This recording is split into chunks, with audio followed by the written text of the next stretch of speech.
Ces rencontres constituent en effet pour nous tous un temps de réflexion collective crucial pour la constitution d'un corpus de positions et de perspectives communes. La fonction de référent déontologue a été consacrée par la loi déontologie des fonctionnaires d'avril 2016 pour veiller au respect des grands principes déontologiques: dignité, impartialité, intégrité et probité.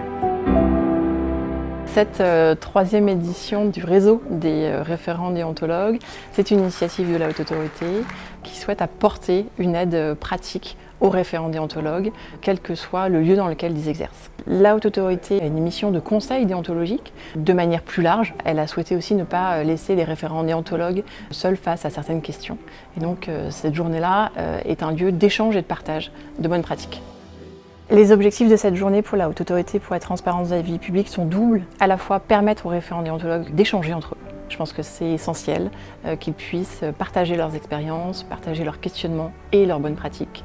Le second objectif est plus directement tourné vers la Haute Autorité et sa pratique, qu'elle puisse aussi questionner sa propre doctrine, qu'elle puisse interroger la pertinence de ses avis au regard effectivement des retours des référents déontologues qui au quotidien sont confrontés à ces questions. Les temps forts de cette troisième édition sont tous tournés autour de cette question de la mobilité entre secteurs public et privé. Un premier temps de présentation et de retour d'expérience de la part de plusieurs référents déontologues. Le second temps fort est divisé en ateliers.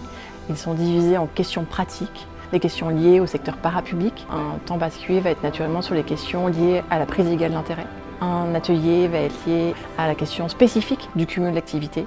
Autant de questions qui sont posées au quotidien aux référents déontologues qui doivent désormais apporter leur soutien aux supérieurs hiérarchiques. Ces journées sont extrêmement importantes pour les référents déontologues, quelle que soit la fonction publique dans laquelle ils exercent. D'abord parce qu'ils ont besoin de travailler en réseau, parce qu'ils sont confrontés régulièrement, quelles que soient les administrations dans lesquelles ils travaillent, à des cas qui ne sont jamais complètement listés, même si nous avons maintenant un corpus juridique extrêmement clair, précis. Mais ils sont toujours confrontés à des cas qui sont un peu limites, et puis l'ingéniosité sans limite des agents les amène également à avoir à traiter des cas qui sont difficiles à appréhender seuls. C'est extrêmement important également pour eux d'entendre la parole de la Haute Autorité pour la transparence de la vie publique, qui est l'institution officielle qui donne la doctrine, qui assure, le cas échéant, les contrôles ou un complément de contrôle. Et c'est nécessaire également pour eux de pouvoir échanger sur des temps informels, au-delà des tables rondes et des ateliers qui ont pu être organisés au cours de cette troisième journée. On a des échanges très concrets et on s'aperçoit que les situations qu'on rencontre dans nos activités de référents sont plus compliquées que ce que les textes décrivent. Donc il y a une question d'interprétation et d'appréciation personnelle. Et on échange, évidemment, on confronte nos propres expériences, nos interprétations. Il y a parfois des discussions entre nous. Et on s'aperçoit qu'il y a beaucoup de gens ici qui viennent du monde des collectivités territoriales.